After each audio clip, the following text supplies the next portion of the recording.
ஆத்ம நமஸ்காரம்.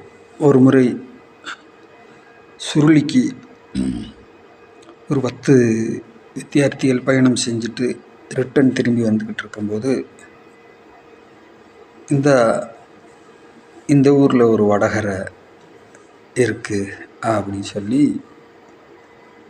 ஒரு நபர் சொன்னார். ஏன்னா வடகரை சிவானந்த பரமஹம்சர் கேரளாவில் சமாதி நிலை அடைந்திருக்கக்கூடிய ஒரு இடம்.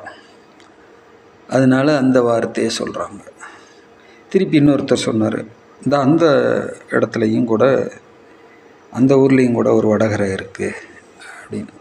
இப்படி ஒவ்வொருத்தராக அவங்கவுங்களுக்கு தெரிஞ்ச வடகரையை சொல்லிக்கிட்டே வந்தாங்க.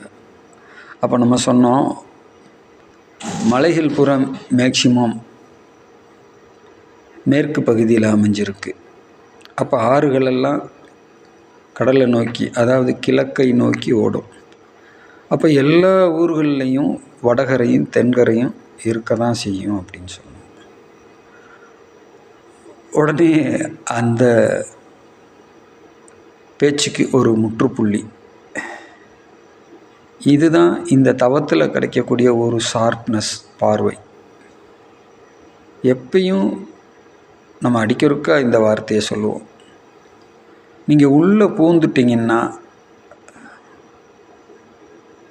நீங்கள் உங்களுடைய பார்வை ரொம்ப குறுகிய வட்டமாக போயிடும். எப்பயுமே மேலே அந்த டாப்பில் நிற்கணும். முழு கம்மாயை நீ கண்ணில் பார்க்கணும்னா கரையில் தான் ஏறி நிற்கணும். தண்ணிக்குள்ளே இறங்கிட்டீங்கன்னா உனக்கு முழு கம்மா தெரியாது.